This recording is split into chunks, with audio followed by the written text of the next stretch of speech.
In the quiet countryside of Oakridge County, a farmer named Hank Thornfield worked his 300-acre property that had been in his family for 5 generations. What happened when 7 bikers trespassed on his land would become legendary in 3 states. 27 men entered his property that summer. Only 12 left unharmed. The others never forgot the lesson they learned on Thornfield Farm.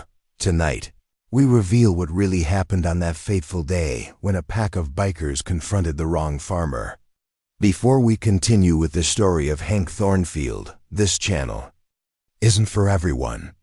Only for the bravest souls who dare to uncover the darkest chapters of rural American justice. If you have the courage to hear what really happened in the shadows of our countryside, hit that subscribe button and let us know in the comments what state you're listening from. Are you brave enough to join our community of true mystery seekers? Let's find out together.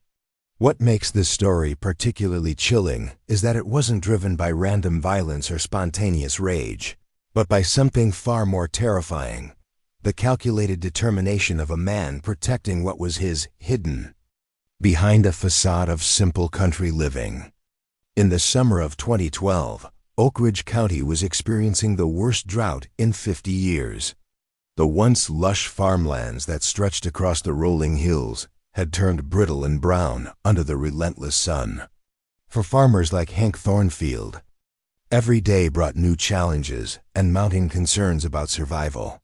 Hank's property sat 15 miles outside of Mill Creek, population barely 2,000 souls. A rural community where most residents knew each other by name and family histories stretched back generations. His farm stood apart from others, not just geographically with its remote location, accessed by a single winding dirt road, but in reputation.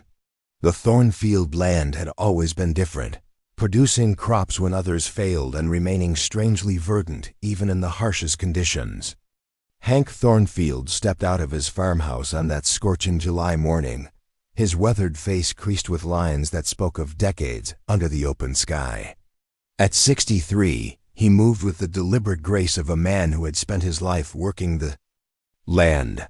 His broad shoulders and powerful hands testified to years of physical labor, while his eyes, a startling shade of blue that seemed to reflect the sky itself, revealed an intelligence and watchfulness that visitors often found unsettling. Unlike most farmers in the region who dressed in practical work clothes from the local department store, Hank preferred hand-sewn garments made from materials he produced himself. His shirts were crafted from cotton grown on his own land, and his leather boots came from cattle he had raised and processed. Everything about him spoke of self-sufficiency and a connection to older ways that had largely disappeared from modern farming. Most striking was the quiet authority he commanded. When Hank Thornfield spoke, people listened. His voice carried the weight of absolute certainty, and there was something in his manner that discouraged argument or challenge. Even the most confrontational personalities in Mill Creek found themselves speaking more softly and choosing their words with care. In his presence, living alone since his wife Eleanor had passed 7 years earlier, Hank maintained minimal contact with the outside world. He appeared in town only when necessary for supplies or equipment parts that he couldn't fabricate himself. His rare visits were noted events, with townspeople observing his purposeful movements through the single main street with a mixture of respect and unease.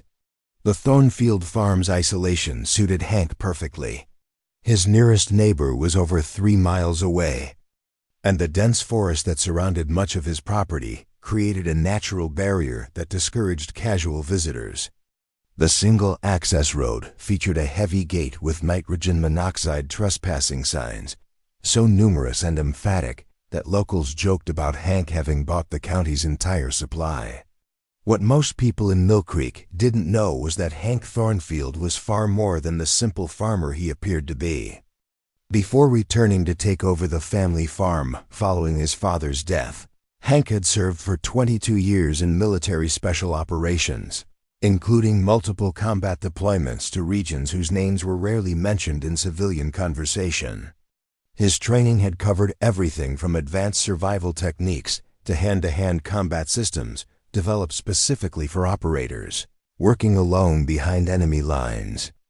More importantly, it had instilled in him a strategic mindset that approached every situation with methodical precision and inexhaustible patience.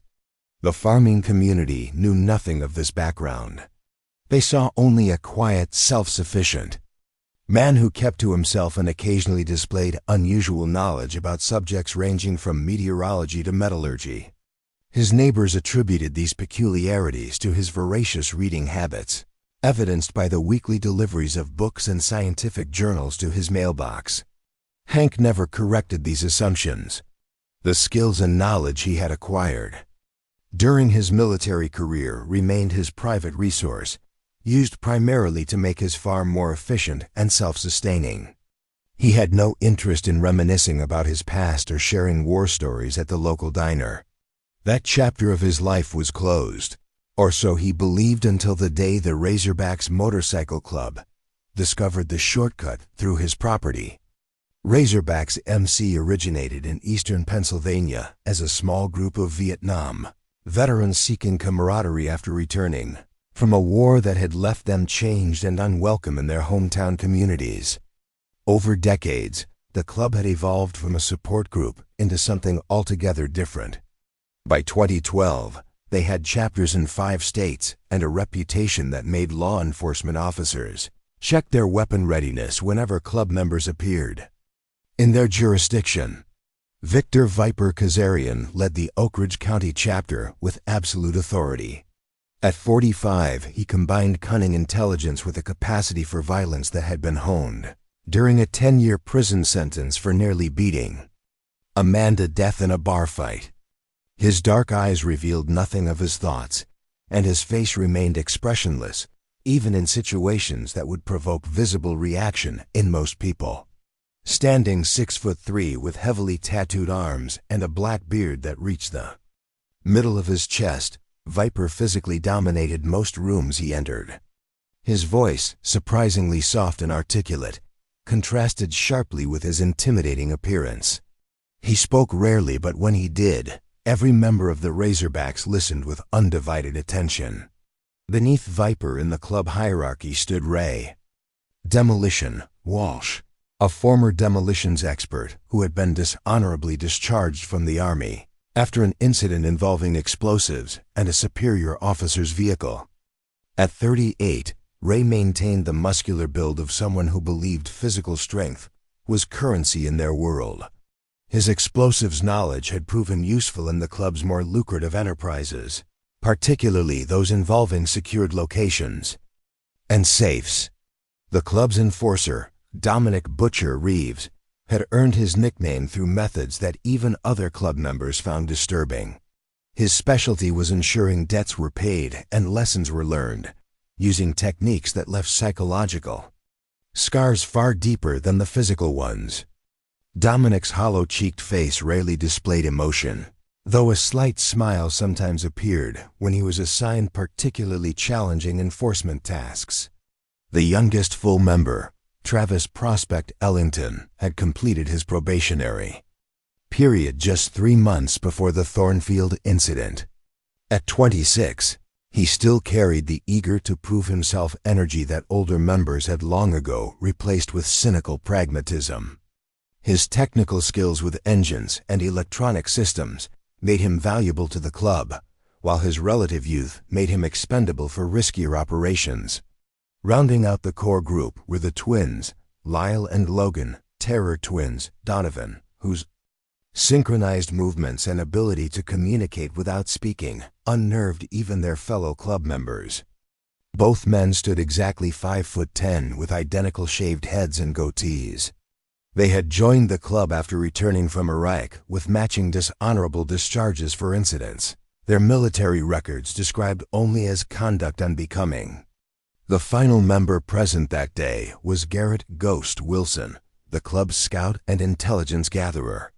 His unremarkable appearance and chameleon-like ability to blend into any environment made him perfect for reconnaissance work. Garrett could move through hostile territory unnoticed, gathering information and identifying opportunities or threats before reporting back to Viper with detailed assessments. The 7 men had been returning from a regional meeting in Harrisburg when their GPS directed them onto a logging road that promised to shave 30 minutes off their journey. The recent drought had left the normally muddy track easily passable for their motorcycles, and the prospect of reaching a cold beer sooner rather than later made the detour attractive. What the GPS didn't show was that the logging road crossed through the northwestern corner of Hank Thornfield's property, a section he rarely visited, but monitored constantly through a sophisticated system of motion-activated cameras that transmitted images directly to his cell phone and the computer. In his workshop, Hank was repairing a tractor hydraulic system when the first alert came through.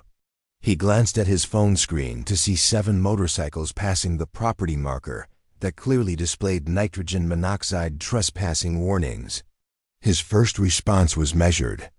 He would intercept them, explain they were on private property, and direct them back to the main road.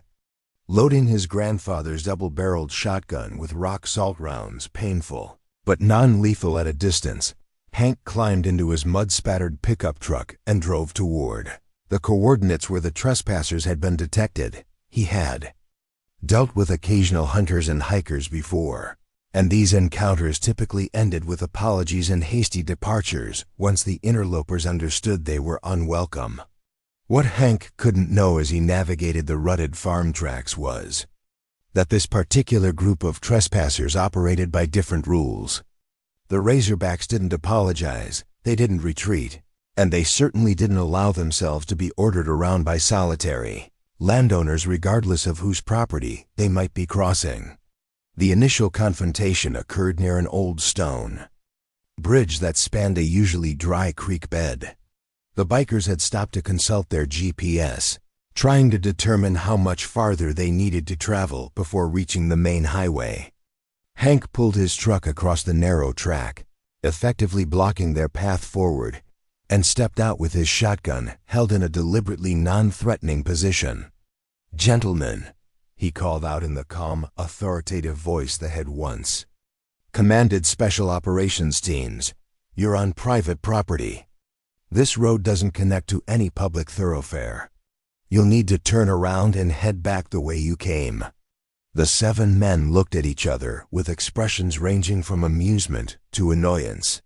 Viper dismounted from his bike and approached Hank with the confident stride of someone accustomed to intimidating others into compliance.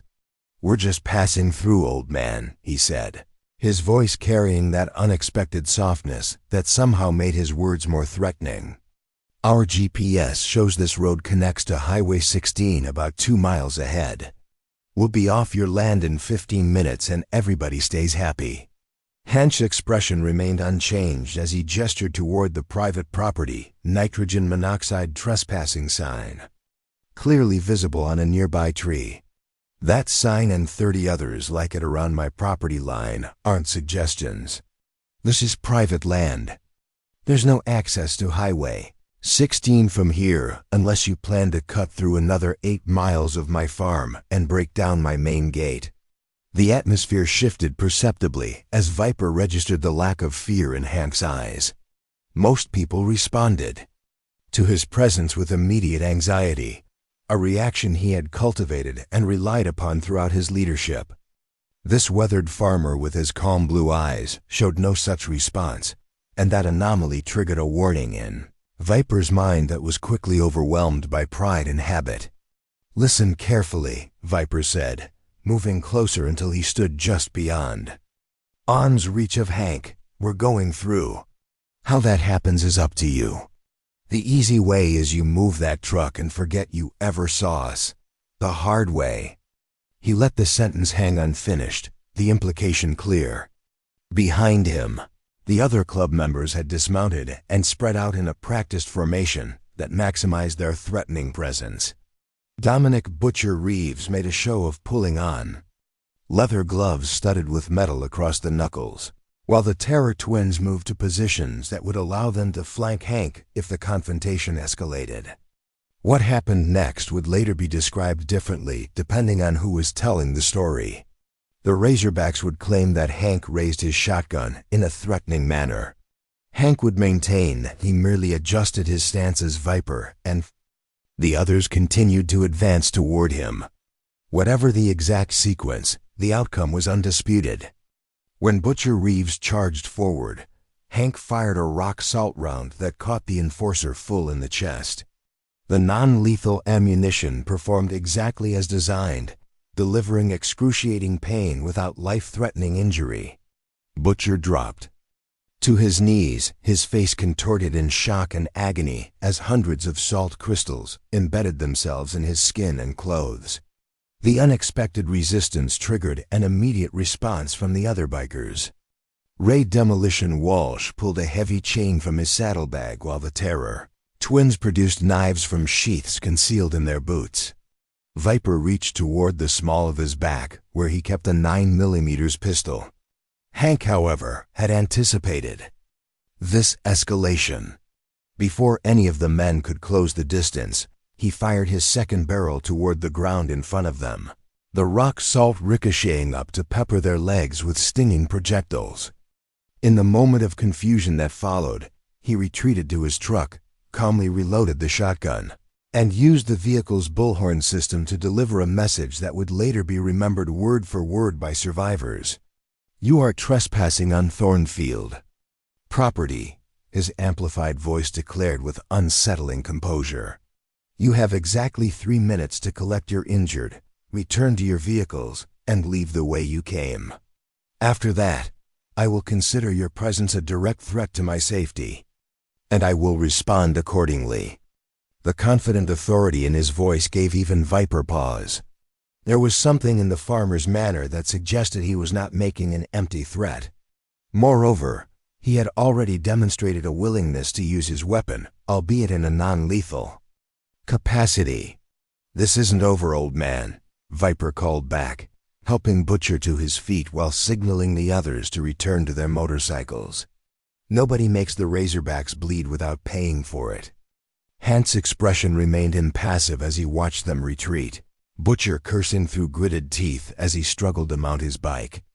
Only when they had disappeared down the track did Hank allow himself a deep breath, knowing with absolute certainty that the confrontation had only been postponed, not avoided.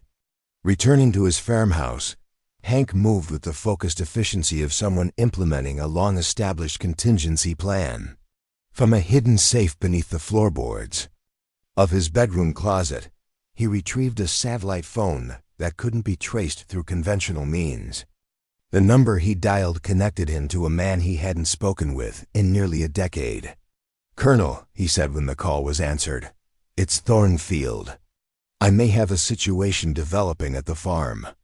The conversation that followed was brief and to the point, consisting primarily of Hank providing specific details about the Razorbacks and receiving confirmation that certain resources would be available if needed.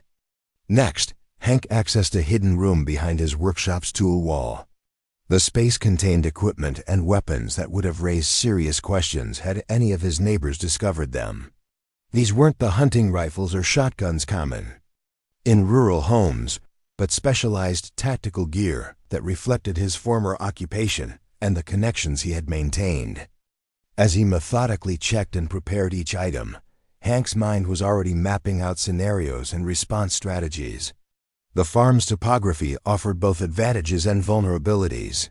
The single access road could be easily monitored and controlled, but the extensive forest boundaries would be nearly impossible to secure completely against determined intruders.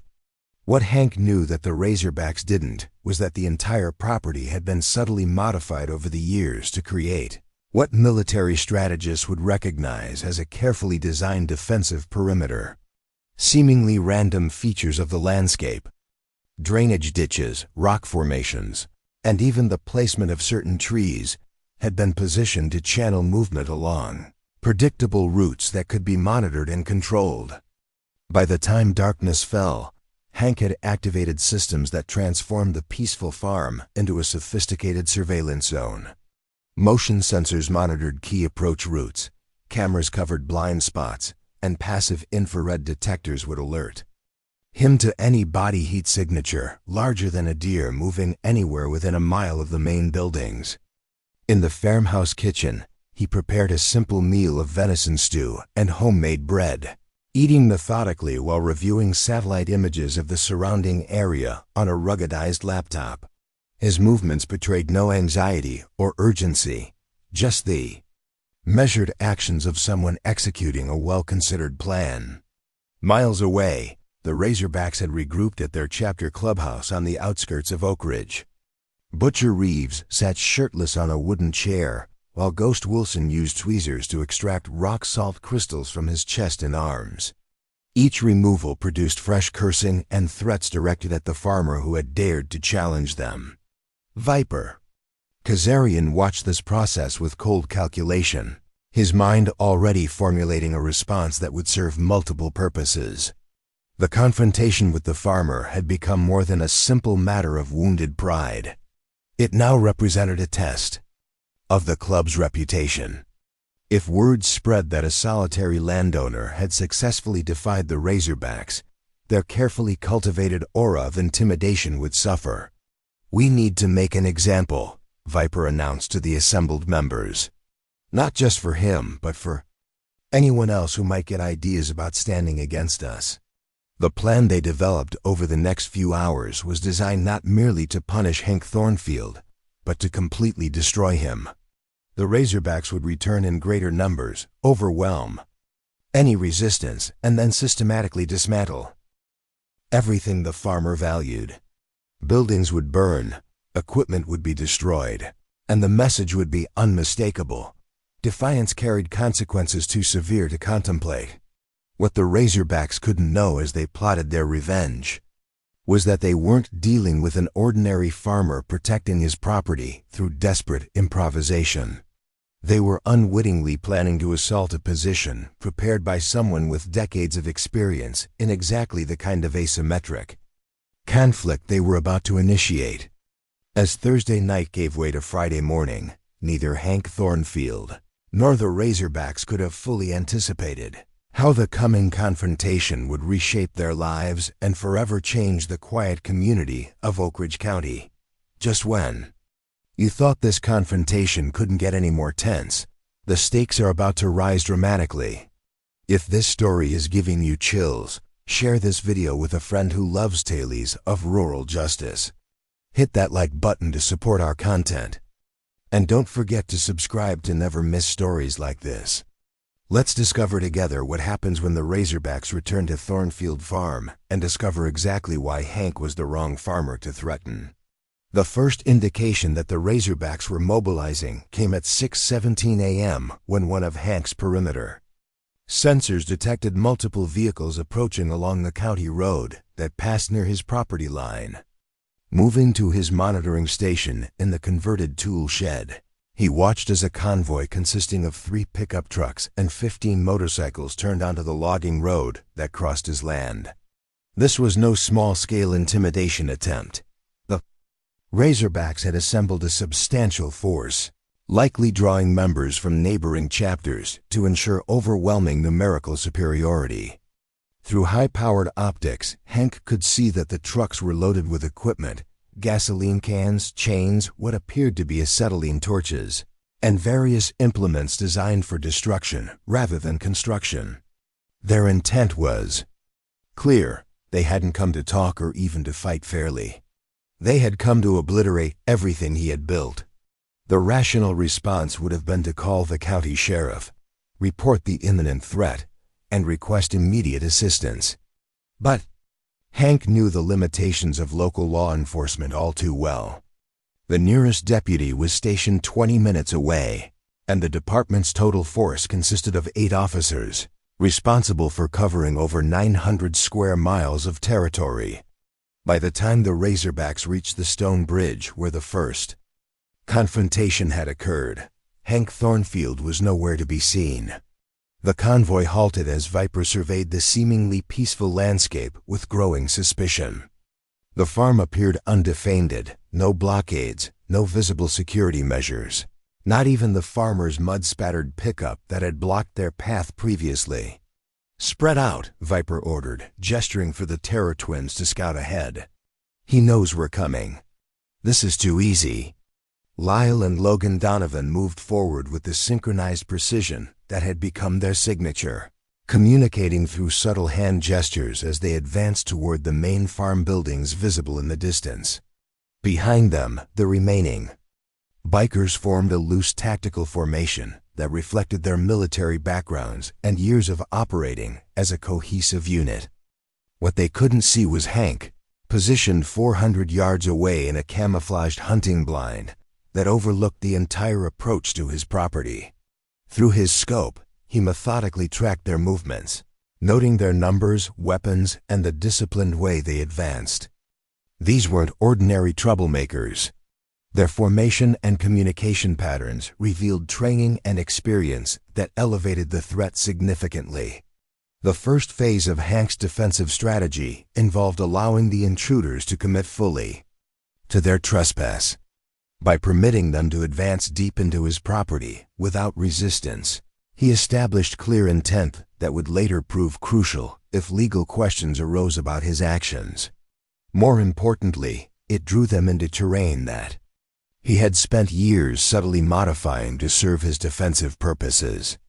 The logging road the Razorbacks followed appeared to provide direct access to the main farm buildings, but a quarter-mile from the house, it crossed a wooden bridge spanning a wide drainage ditch.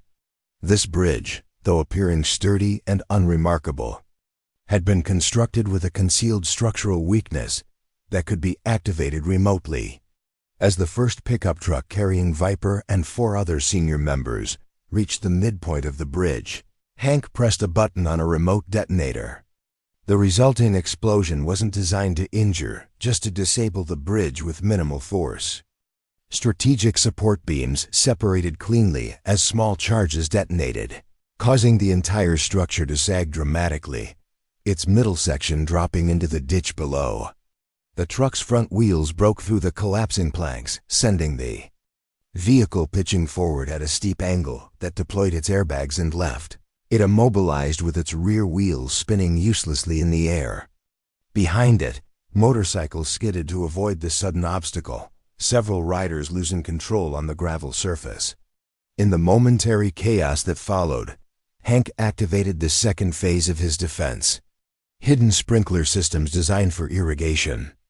During drought conditions suddenly engaged, but instead of water, they sprayed a mixture of oil and farm chemicals across the road surface on both sides of the collapsed bridge.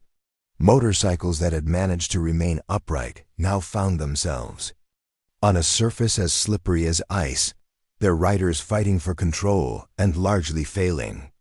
Through his communication system, Hank's calm voice suddenly filled the air from speakers concealed throughout the property. "This is your final warning. You are trespassing on private property with clear intent to cause harm. I have contacted law enforcement, and they are en route. Leave now by the eastern fence line, which I have left open, and this ends here." The eastern escape route was real. Hank had indeed left a gate open that would allow the intruders to depart. What he didn't mention was that this path would take them directly past 3 different game cameras that would capture clear images of every face and vehicle identification number. Viper Kazarian, extracting himself from the disabled truck with a bleeding gash across his forehead where he'd struck the windshield, was beyond reasoning. The public humiliation of their thwarted approach had transformed his calculated vengeance into blind rage. "Find him!" he screamed, drawing his pistol. "Burn everything to the ground." The Razorbacks abandoned their vehicles and began advancing on foot, spreading out to present less concentrated targets. Their weapons were now openly displayed: handguns, shotguns, and the heavy chains and bats that were their preferred tools for enforcement actions. Hank observed this escalation with the detached assessment of a combat veteran. They had crossed the final threshold by drawing firearms with clear intent to use them. The rules of engagement had shifted accordingly, and his response would now be proportional to the deadly threat they presented. The farm's outbuildings appeared ordinary to casual observation, weathered wooden structures that housed equipment, supplies, and the various necessities of agricultural life. What remained invisible were the defensive features Hank had incorporated during their construction or subsequent modification. As the Razorbacks approached the nearest barn, motion sensors activated a recorded sound of movement inside equipment being shifted, the nervous stamping of livestock. 5 of the bikers, led by Demolition Walsh, moved to surround the structure while 2 others covered the main doors. When they breached the entrance, they found the interior empty of human presence, but filled with farm equipment, positioned to create a maze-like configuration that forced them to separate as they searched. Hidden speakers continued to project sounds that suggested movement just beyond their visual range, drawing them deeper into the strategic labyrinth. Hank, having relocated to a new position, activated the barn's secondary defense system. Doors suddenly slammed shut and locked automatically while overhead sprinklers released a mixture that included livestock, sedative typically used when transporting anxious animals. The aerosolized compound wasn't lethal but would cause disorientation and drowsiness within minutes of exposure. From their perspective, the trapped Razorbacks experienced a nightmare scenario locked in an unfamiliar environment, filled with obstacles that prevented clear lines of sight, breathing air that made thinking increasingly difficult as their coordination deteriorated. Their training and experience counted for little against an enemy who had prepared the battlefield so thoroughly and remained frustratingly invisible. Outside, the remaining bikers were encountering similar difficulties. The Terror Twins had approached the farmhouse directly, assuming they would find Hank inside. The front door was unlocked, an invitation that triggered their suspicion, but not sufficiently to prevent them from entering. The interior appeared normal, though surprisingly sparse, with minimal furniture and few personal possessions visible. As they moved through the kitchen toward the rear of the house, pressure plates concealed beneath the floorboards activated another defense. Metal shutters slammed down over windows and doors, while emergency lighting bathed the interior in a disorienting strobing effect timed specifically to trigger sensory confusion. In the ensuing disorientation, neither twin noticed the fine mist being released from air. Thence a pepper spray derivative diluted to non-damaging levels, but sufficiently potent to make breathing uncomfortable and vision difficult. By the time they realized the nature of the trap, both were coughing uncontrollably, eyes streaming, as they blindly sought escape from a house that had transformed into a sophisticated containment system. Viper and his 3 remaining lieutenants found themselves isolated in the center of the property, their force effectively divided and neutralized without a single direct confrontation. It was at this moment that Hank finally revealed himself, stepping from the tree line wearing full tactical gear, including body armor and a combat helmet with visor that concealed his features. "Your people are contained, not harmed." His voice carried across the distance between them, amplified by his helmet's external speaker system. "They'll remain that way until law enforcement arrives unless you force a different outcome." Viper's response was predictable. He raised his pistol and fired 3 rapid shots. The distance and his compromised aim from the earlier injury caused all 3 rounds to miss their target. Before he could adjust, Hank had already moved, using the terrain features he knew intimately to disappear from view. The 4 remaining Razorbacks found themselves in an impossible tactical situation, exposed in unfamiliar territory against an opponent who seemed to anticipate their every move. When Ghost Wilson attempted to flank the position where Hank had been spotted, he triggered a snare trap that left him suspended upside down from a tree branch, his weapon fallen beyond reach. "I spent 22 years in places where people like you were considered amateurs." Hank's voice seemed to come from everywhere and nowhere, the sound system making localization impossible. "I'm giving you an opportunity most of my previous opponents never received, a chance to walk away." Butcher Reeves, still nursing injuries from their previous encounter, had finally reached his breaking point. "This is insane, Viper. The old man's playing with us. We need to regroup." But Viper Kazarian had built his reputation and leadership on never retreating, never showing weakness. "We find him, we end him, or none of us will be able to show our faces in any club again." The 3 remaining bikers began a systematic search pattern, moving toward the workshop building that represented the last major structure they hadn't explored. As they approached, Hank observed from his new position near the property's water tower. He had hoped to contain the situation without direct confrontation, but their persistence had eliminated that option. The workshop, unlike the other buildings, contained legitimate hazards: acetylene tanks for welding, pressurized hydraulic systems, chemicals used in equipment maintenance. A firefight in such an environment could trigger catastrophic secondary explosions. Hank couldn't allow the confrontation to reach that space. Moving with the silent efficiency that had once made him legendary among special operations communities, Hank circled behind the approaching bikers. The first indication Butcher Reeves had of his presence was the cold pressure of a rifle muzzle against the base of his skull. "Drop it," Hank ordered, his voice now devoid of any emotion. "Or I guarantee you won't leave this farm except in a body bag." Butcher froze, then slowly lowered his weapon to the ground.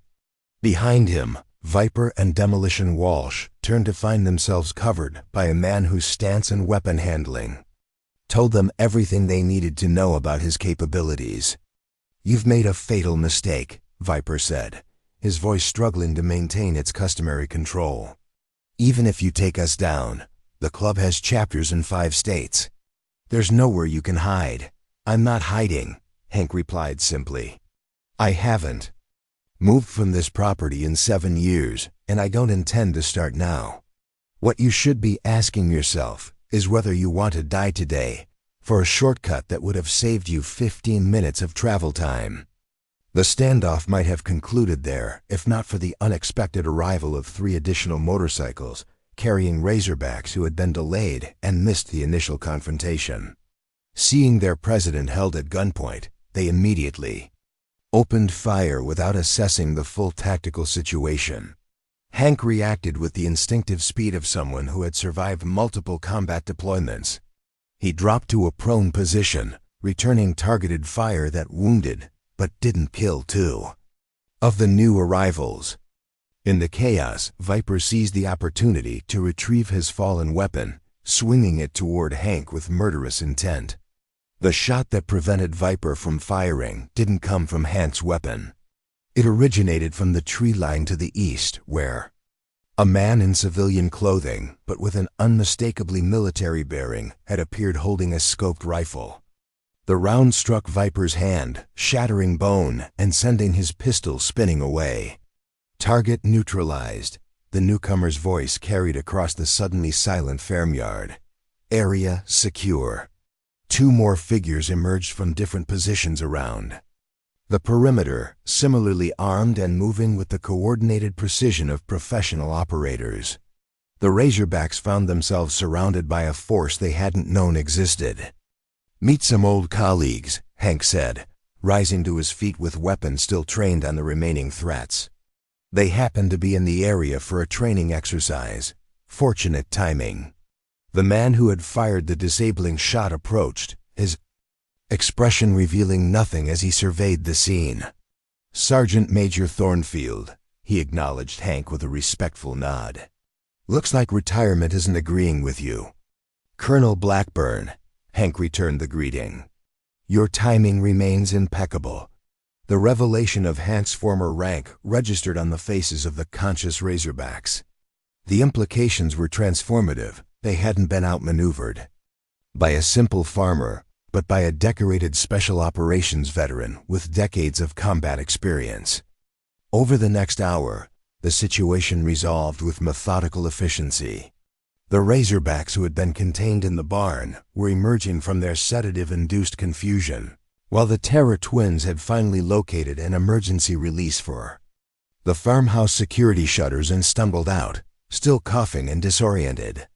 Colonel Blackburn's team 3 men, who never provided names or explained their official capacity, secured the trespassers with professional detachment.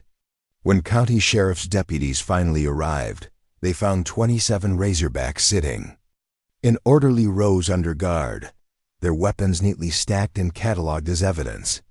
Sheriff Daniel Hargrove surveyed the scene with a mixture of amazement and concern. "Hank," he said quietly after pulling the farmer aside, "this is beyond anything we've dealt with before.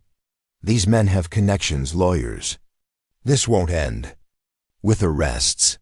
"It already has ended, Daniel," Hank replied with absolute certainty, "because every one of them now understands exactly what's waiting for them if they ever return to this property." He handed the sheriff a data drive. "This contains video documentation of everything that occurred today, from their arrival with clear intent to commit violence through every action they took. Their weapons are there, with fingerprints intact. There are multiple witnesses with impeccable credentials who can testify to their attempted murder of a landowner defending his property." Sheriff Hargrove recognized the checkmate position when he saw it. With documented evidence of armed trespassing, attempted arson, and deadly assault, even the most connected motorcycle club would struggle to mount an effective legal defense. The potential prison sentences would run into decades. As the razorbacks were loaded into transport vehicles, Viper Kazarian, his hand bandaged and his pride destroyed, locked eyes with Hank. "This doesn't change anything," he started to say. But Hank interrupted him with a statement delivered in the calm, measured tone that had characterized his actions throughout the confrontation. "It changes everything," Hank said. "Because now, you have a choice between accepting that you made a devastating mistake or spending the next 20 years in a maximum security prison. The documentation my colleagues have compiled includes enough evidence to classify your club as a criminal organization under RICO statutes. Every chapter, every member becomes vulnerable. Your entire structure collapses." He stepped closer, his voice dropping so that only Viper could hear the next words. "Or you can consider this a lesson in choosing your battles more carefully. Your people walk away with relatively minor charges that your lawyers can probably plead down to misdemeanors. Your club continues operating, and you never come within 50 miles of my property again." The calculation was visible in Viper's eyes, the weighing of pride against pragmatic survival. Finally, he gave a nearly imperceptible nod. "We're done here," he said. "But don't think this makes you untouchable, old man. The world's changing. People like you are dinosaurs.